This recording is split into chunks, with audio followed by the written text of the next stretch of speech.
ഓം ശ്രീ ഗണേശ ശാരദാ ഗുരുഭ്യോ നമഃ.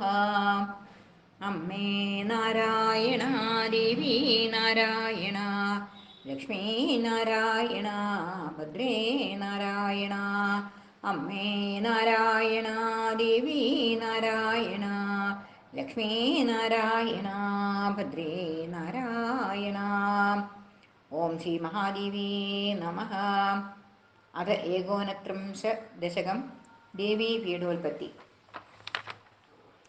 അഥൈകതാ ദൃശ്യദക്ഷഗേഹേ ശാക്തം മഹസ്തച്ച ബഭൂവ ബാലാ വിജ്ഞായതേ ശക്തിമിമാം ജഗത്സോ സർവേ വിഹൃഷ്ടാ അഭവക്ഷണശ്ച. ദക്ഷസ്വഗേഹാ പരിതാം ചകാര നാമ്നാ സതിം പോഷയതി സ്മതാം സഹ. സ്മരൻ വജസ്തേ ഗിരിശായ കാലേ പ്രദായതാം ദൗ സമതോഷയച്ഛ.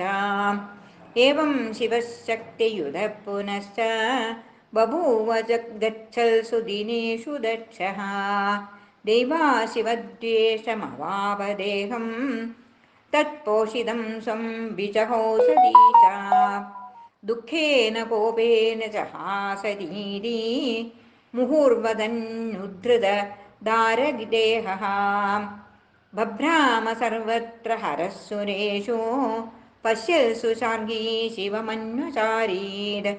രുദ്രാംസ വിന്യസ്ത സതീശരീരം വിഷ്ണുശരൗഹൈർ ബഹുശശ്ച കർത്ത.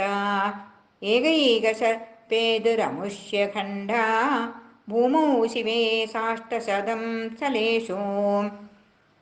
യതോ യദപ്പേതുരിമേ സ്ഥലാനി സർവാണി താനി പ്രതിതാനി ലോകേ. ഇമാനി ഭൂതാനി ഭവാനി ദേവി പീഠാനി സർവാഘഹരാണി ഭ്രാന്തീം. ത്വമേകമേവാദ്വയമത്ര ഭിന്ന നാമാനി ധൃത്വാ ഖലു മന്ത്രതന്ത്രൈഃ.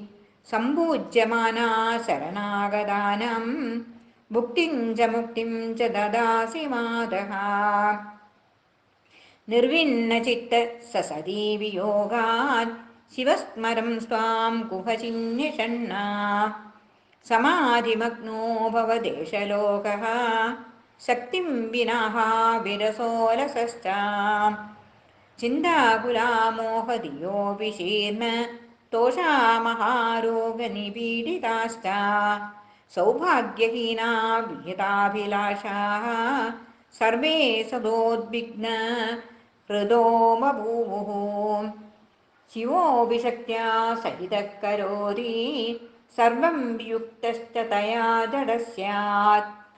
മാമാസ്തു മേ ശക്തിവിയോഗ ഏഷാ ദാസോऽസ്മി ഭൂയോ വരദേ നമസ്തേ. ഇതി ദേവീ പീഠോൽപത്തി നാമ ഏകോനത്രിംശദശകം. ഓം ശ്രീ മഹാദേവീ നമോ നമഃ.